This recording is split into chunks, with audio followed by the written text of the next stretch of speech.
Il nous est tous arrivé d'avoir l'impression d'être décalés et de se sentir bizarre. Cela a souvent été notre cas. Nous, c'est Sophia et Alexandra. Bienvenue dans Dis, est-ce que c'est normal? Un podcast où toutes les singularités ont leur place.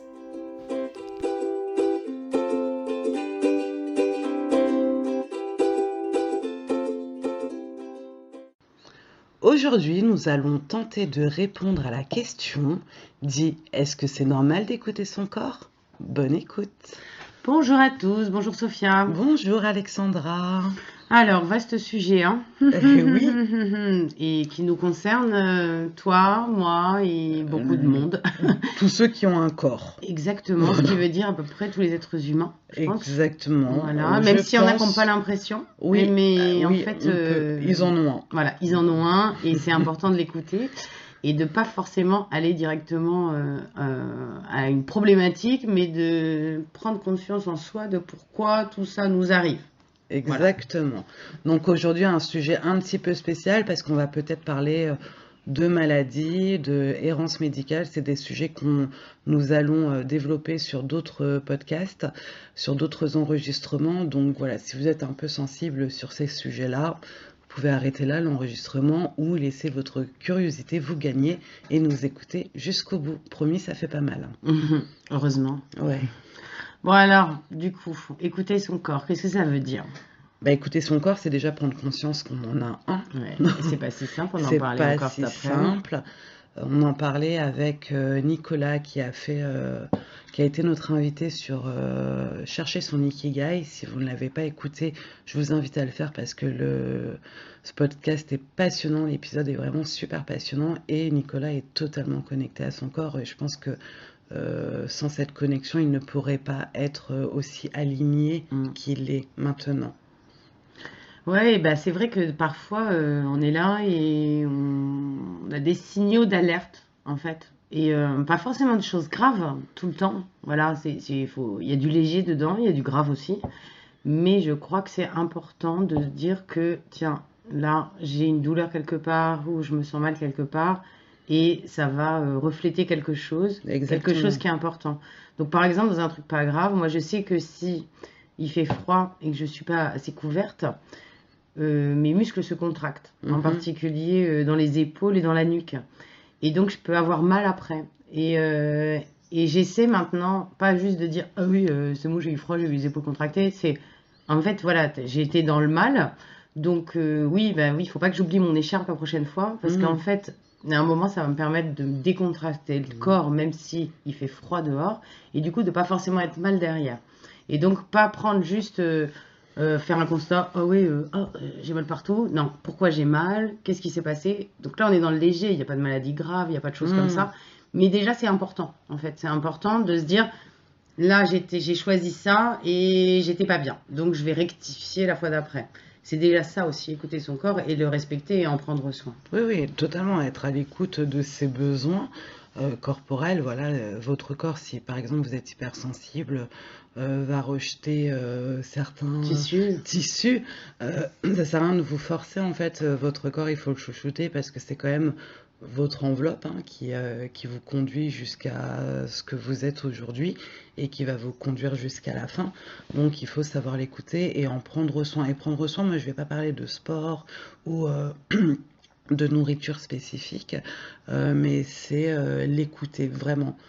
C'est un peu comme pour tout, c'est se dire qu'il est là et que s'il a un besoin ou qu'il fait un rejet sur quelque chose, il faut savoir qu'il envoie un message.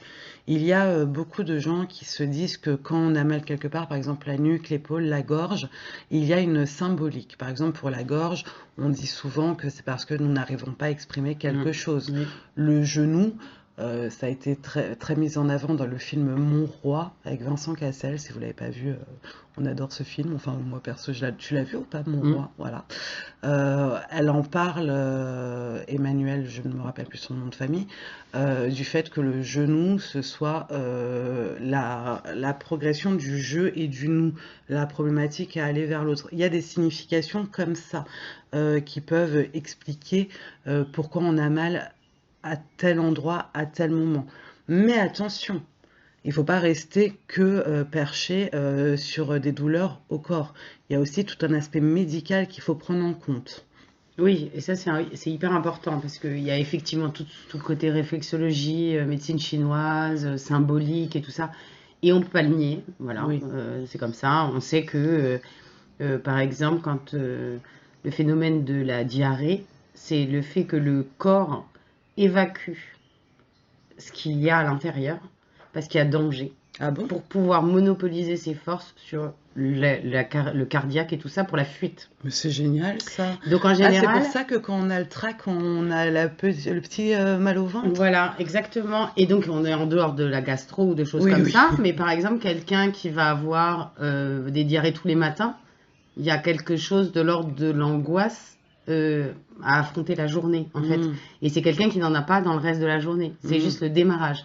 Et en fait, j'avais appris ça, que c'était justement, le corps ne veut plus remplir cette fonction pour pouvoir se concentrer sur une autre. Et en particulier le cœur, parce que s'il y a danger, il y a fuite. Et Ouais. s'il y a fuite, eh Il y a ben, et au niveau cardio. du cardio, faut que ça assure.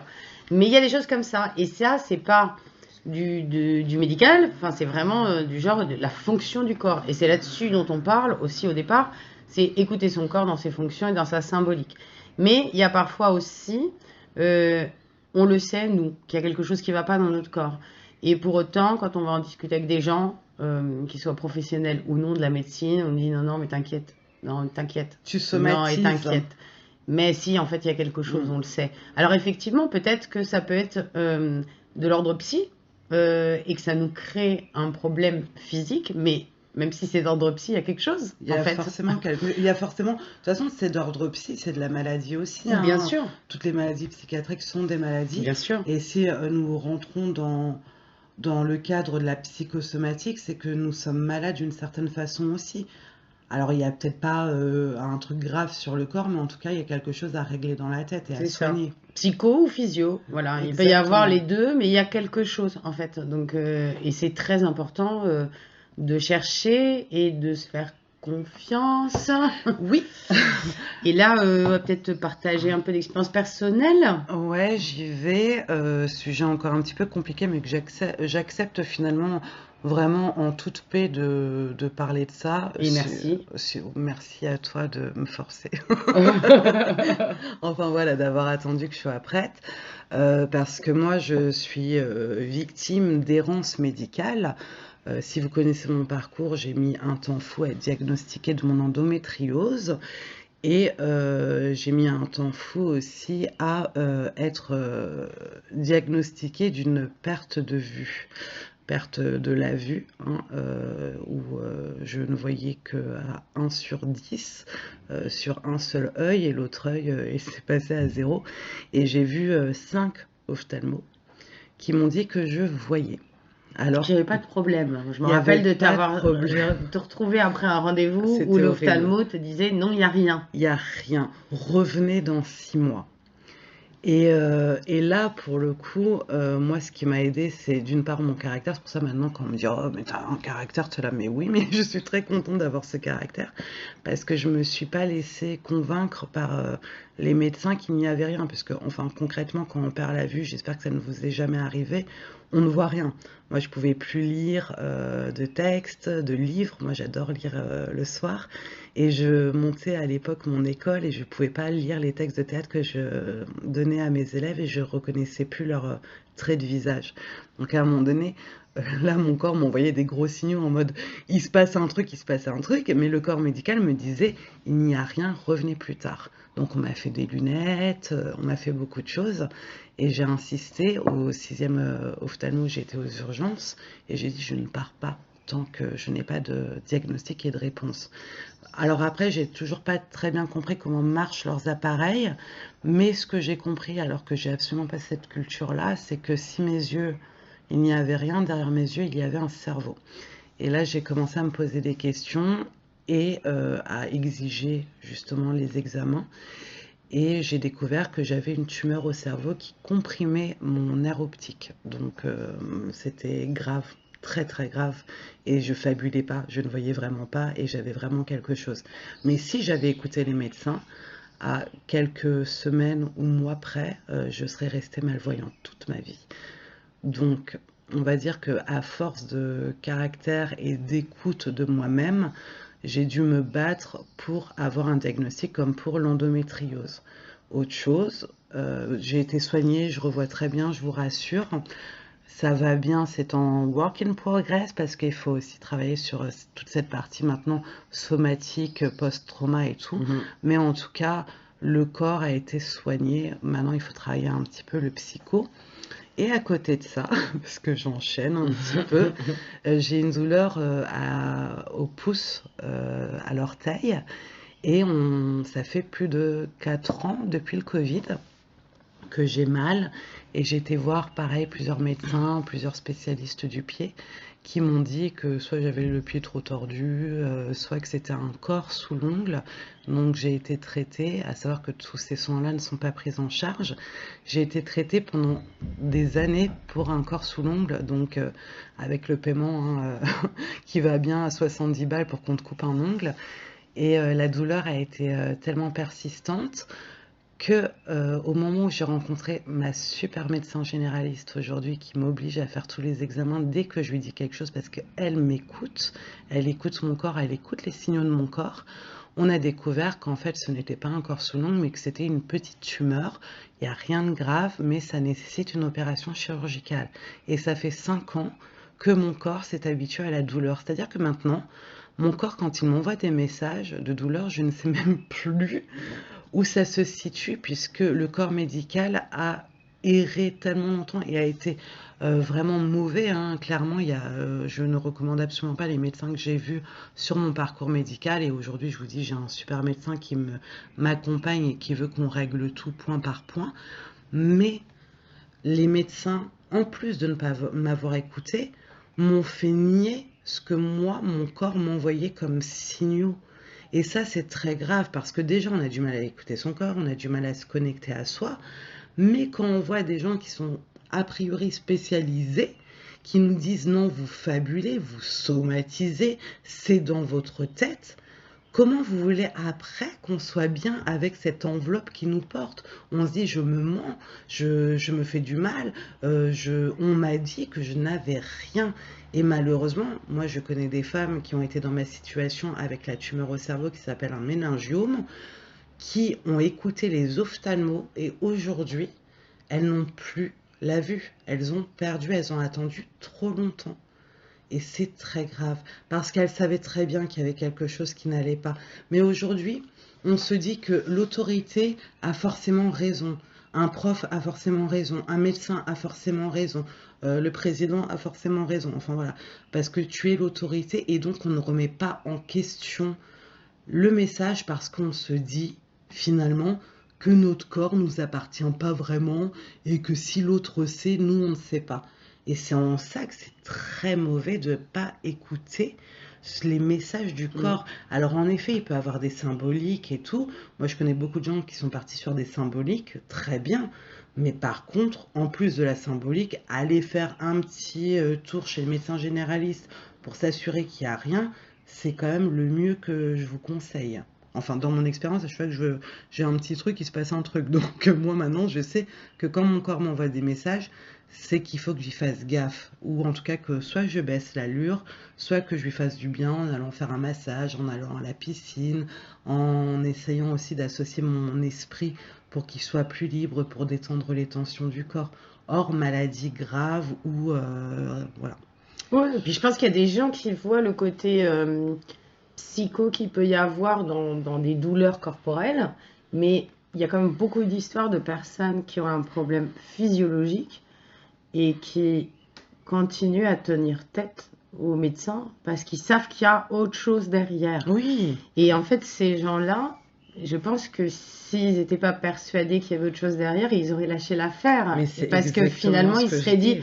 ah ouais, ça doit être psychosomatique, oui, en ce moment je suis stressée, ou mon patron machin, nanana. C'est ça. Donc, oui, je sais que c'est Je ça. suis une chochotte, Voilà. je m'écoute trop, moi j'ai entendu beaucoup Ouais. ça, vous vous écoutez trop. Non, mais on le sait qu'il y a quelque chose. Oui. En fait, on le sait qu'il y a quelque chose. Et ma mère est dans le même cas en ce moment.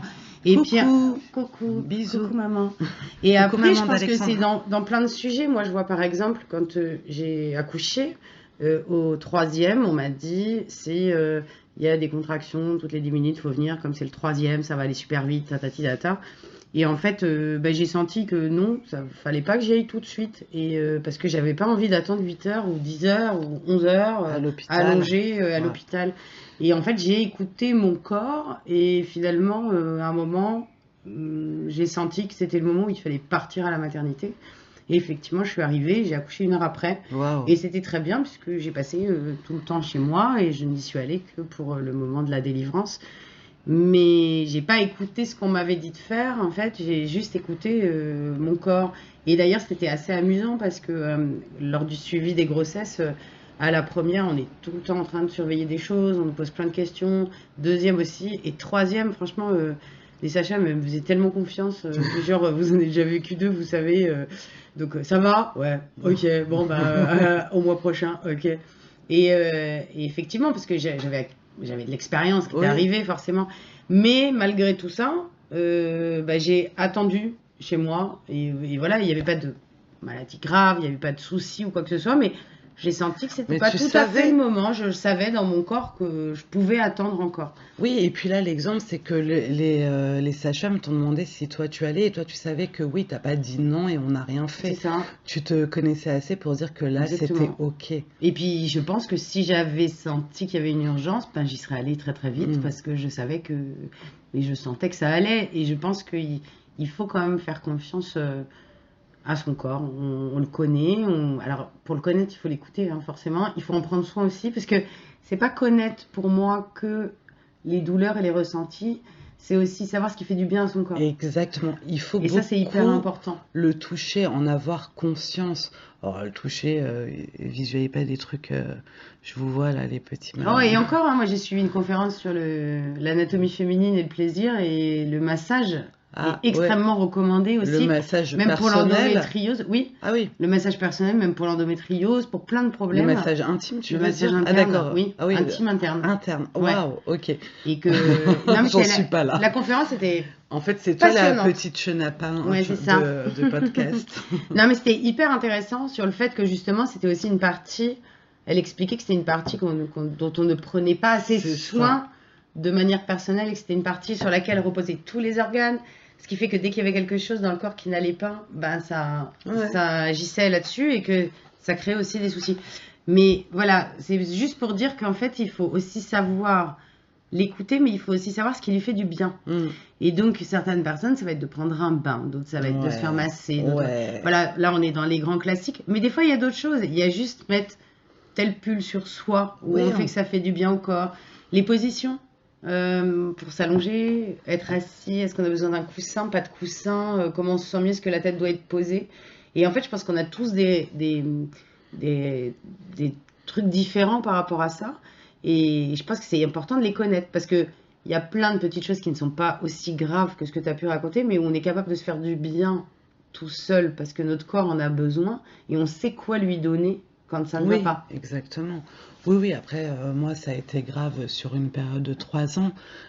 Mais sinon, de base, moi, mon corps, il a toujours été présent. Après, pourquoi j'en parle aussi parce que en tant que femme, ça ramène à la sensualité, de se dire qu'on aime son corps, qu'on peut se mettre de la crème, qu'on peut se toucher. Alors moi, je fais pas encore de massage interne, mais why not? Je vais regarder sur YouTube comment ça se passe. Mais je sais que il faut aussi y être autorisé. Moi, j'ai été élevée par une femme très féminine. Qui était féminine, qui s'habillait avec des décolletés, donc c'est pour ça que souvent aujourd'hui j'ai des décolletés. Il n'y avait aucun problème avec la nudité. C'est-à-dire que des fois, on peut se dire, oh bah tiens, elle a des kilos en trop, elle devrait être complexée. Je n'ai jamais eu aucun problème de complexe avec mon corps. Voilà, je peux des fois mon menton ou mes boutons d'acné en avoir marre, mais mon corps, ce n'est jamais un complexe. Je me sens toujours bien dans mon corps parce que, bah, je sais pas, j'en prends soin, je me fais souvent masser, je vais souvent au contact, à son contact, en mettant de la crème, en mettant des parfums, des fois des petites paillettes Oui, sur le oui. corps, comme ça c'est rigolo, ça brille. L'accessoiriser aussi, il fait partie totalement de moi. Et bah, je l'apprécie, quelle que soit sa forme et son poids. c'est mon corps et bon, pour l'instant, on est toujours en work in progress avec lui, parce que pendant longtemps, je ne l'ai pas écouté. Mais en tout cas, il a aujourd'hui, grâce à mon expérience, j'ai pu voir qu'il avait des ressources extraordinaires pour Oui. me sauver et me soigner. Faut lui faire Il confiance. faut lui faire confiance et il faut l'écouter. S'il vous dit qu'il y a quelque chose, écoutez-le. Il sera ensuite là pour vous réparer. Il n'y a pas de problème. Et moi, je vois qu'il n'y a pas de priori de problème là. Quand je suis pas stressée, je suis pas fatiguée ou quoi que ce soit, je n'ai aucune douleur dans mon corps en fait.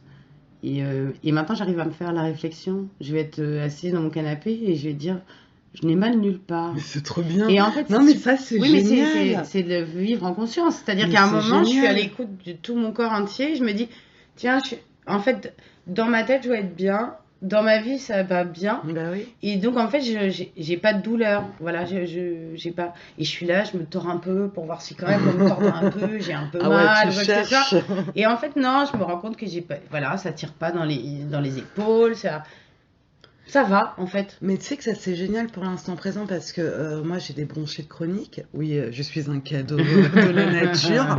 Mais après voilà, je suis fumeuse, c'est pas bien et parce qu'a priori j'ai pas les poumons qu'il faut pour être fumeuse. Mais quand je ne suis pas malade, je me rappelle que je ne suis pas malade.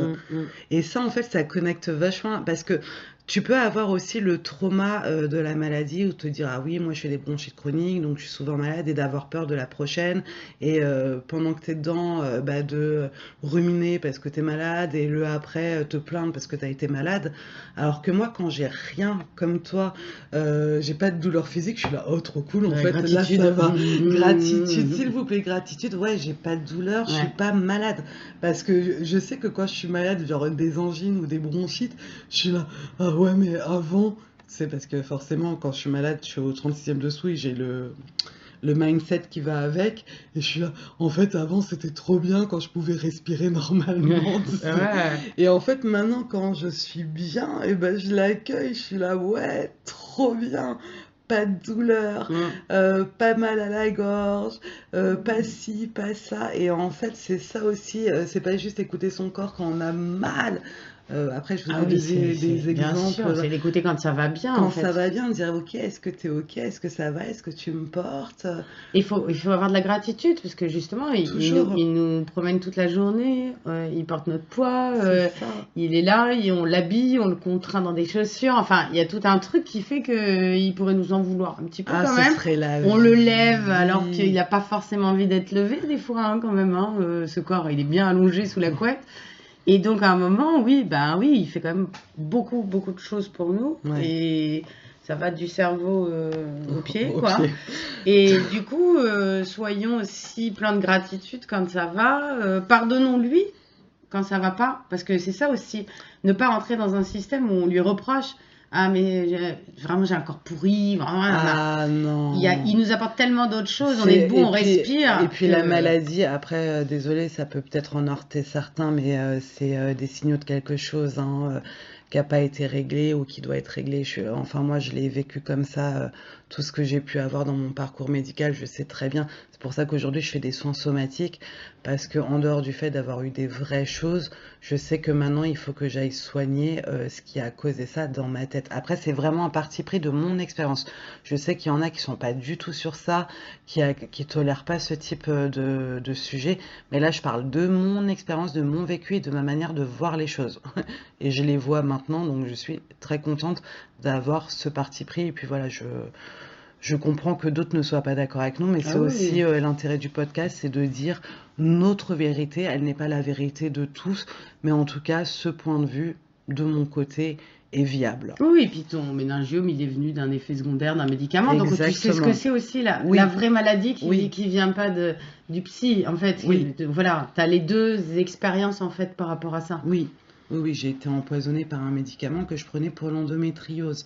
Donc voilà, j'étais un petit peu un cobaye médical. Donc t'es pas en train de dire que oh là là, tout est dans la tête, tatati, ah non, je dis pas que j'ai perdu la vue parce que je regardais pas bien autour de moi. Exactement. Voilà, il n'y avait pas que de la symbolique, il y avait beaucoup d'éléments extérieurs par l'errance médicale qui m'ont amené à cette situation-là. Voilà, mais on parle de toutes ces petites choses qui sont importantes. On sait que le foie, par exemple, si je me trompe pas, c'est la colère. Donc forcément, on peut avoir le foie un peu plus endommagé parce que justement, on ressent de la colère et qu'on ne l'accepte pas et qu'on la garde en soi et tout ça. Et effectivement, ce qui n'empêche pas d'avoir une maladie du foie d'une autre teneur. Mais en même temps, on sait très bien quand on est barbouillé, on sait très bien que quand on a le trac, on a la digestion qui part pas bien. On le sait quand même que ça existe, ces histoires de lien entre ce qu'on ressent et ce qu'on vit dans notre corps. Bien sûr. Donc, quand à un moment il y a quelque chose qui nous prend la tête, on peut avoir une migraine, et la migraine peut avoir un côté complètement physiologique, mais aussi un côté psychologique en fait.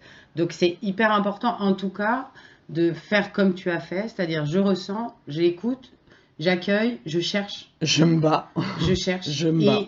Et j'analyse, je suis suffisamment à l'écoute pour me dire, oui, en ce moment, je suis stressée, donc il y a de fortes chances pour que mon corps m'envoie un signal pour que stop.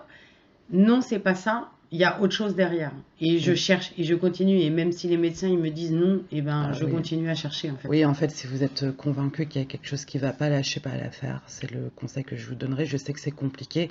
Je sais que dans certaines villes, on n'a pas la possibilité d'avoir le choix. Mais enfin, prenez ça au sérieux. Et aussi, autre chose, quand vous êtes baladé comme ça avec des vrais soucis de santé par le corps médical, moi, je sais que la manipulation physique m'a épuisée d'être touchée que comme une malade en fait. Même dans ces instants-là, pensez à chouchouter votre corps. Mettez-lui des bonnes odeurs, oubliez pas de vous coiffer, ok, vous laissez pas aller, continuez à mettre du parfum, à vous chouchouter parce qu'il a besoin de ça, votre corps, et même vous, au niveau des sens, si vous y êtes sensible, enfin je pense que tout le monde y est sensible, surtout quand on est à l'hôpital avec toutes les odeurs qui y sont liées. N'oubliez pas de développer aussi tout le joli, tout à côté, parce que votre corps en a besoin et votre cerveau aussi. Et là, par exemple, je vais partir sur un exemple. J'avais fait des photos avec une photographe. Et en fait, elle a eu, il y a peu de temps, un cancer du sein déclaré. Et donc en chimio, etc. Donc elle prend les autres en photo, mais elle se prend beaucoup aussi en autoportrait. Et pendant un temps, elle en faisait moins parce qu'elle était fatiguée. Et elle a ressenti le besoin de se prendre en photo. Et elle fait des magnifiques photos d'elle, sans cheveux, sans rien. Et donc, en fait, elle a recommencé à prendre soin de son corps et justement à se dire, même ce corps-là, il peut être en photo, en fait. On n'a pas à le cacher. Et en fait, je pense que ça va l'aider, elle, dans son moral et dans sa manière de bien aller, de réaccepter ce nouveau corps qui est certainement temporaire, mais en tout cas, c'est le sien, là. Et le nier, ça ne va pas non plus. Donc, elle y est à l'écoute et elle le chouchoute, elle continue à le chouchouter. Elle existe encore. Attendez, je commence à avoir des révélations. Encore, E-N-C-O-R-E. Encore, E-N plus loin, C-O-R-P-S. Elle existe encore. Excusez-moi, j'ai des comme ça, des révélations d'intelligence incroyables. C'est vrai. Mais c'est beau, ça. C'est beau, hein. C'est ça, mais c'est ça, c'est pas, il y a pas de, elle ne nie rien, en fait. C'est ça. Et c'est pas, je n'ai plus, je ne suis plus montrable, non. En fait, oui, il y a quelque chose qui va pas. Oui, c'est pas vraiment moi, mais en même temps, c'est moi. Et c'est mon moi, et je dois en prendre soin. Oui, et puis c'est bien qu'elle communique dessus, parce que pour le coup, il y a plein de gens qui ont honte d'être malades ou qui ont honte d'avoir même des maladies psychiatriques et autres, et qui se cachent. Et moi, je trouve ça super dommage parce qu'il y en a d'autres qui se cachent derrière aussi.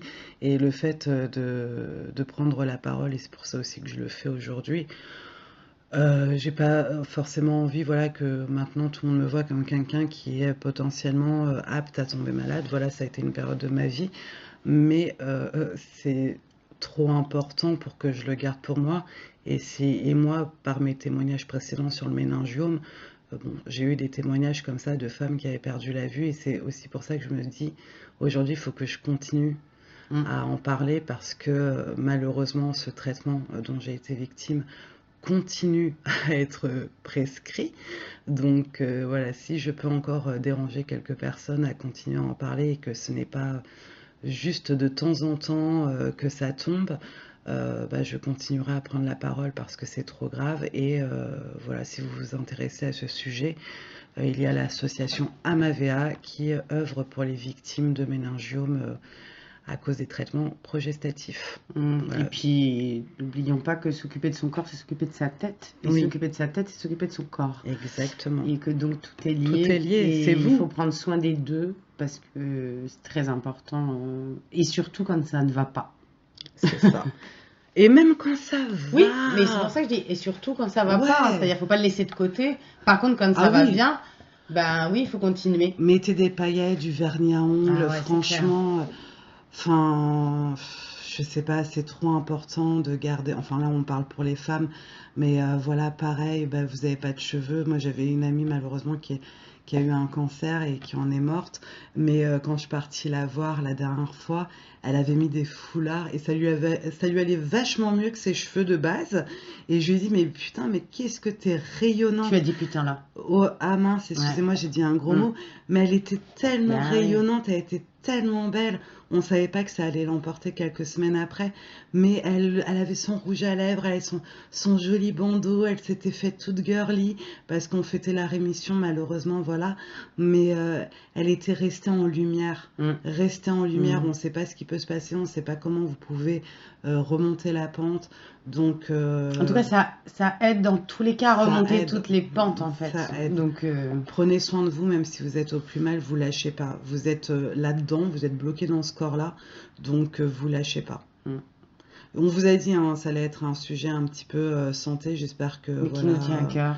Et on en reparlera. On en reparlera sous différentes formes, peut-être en parlant aussi de l'endométriose avec une invitée et de l'errance médicale sous d'autres formes. Et pareil, si vous en êtes victime ou que vous en avez été victime ou que vous voulez parler de quelque chose, n'oubliez pas que nous accueillons des invités et qu'on est open sur tous les sujets. Même si par exemple vous n'êtes pas du tout d'accord avec ce podcast d'aujourd'hui, si vous voulez prendre la parole, vous êtes les bienvenus. Évidemment. Évidemment. Dis Alexandra, est-ce que c'est normal d'écouter son corps? Non seulement c'est normal, mais en plus c'est nécessaire pour être bien dans son corps, mais aussi dans sa tête. Prenez soin de vous.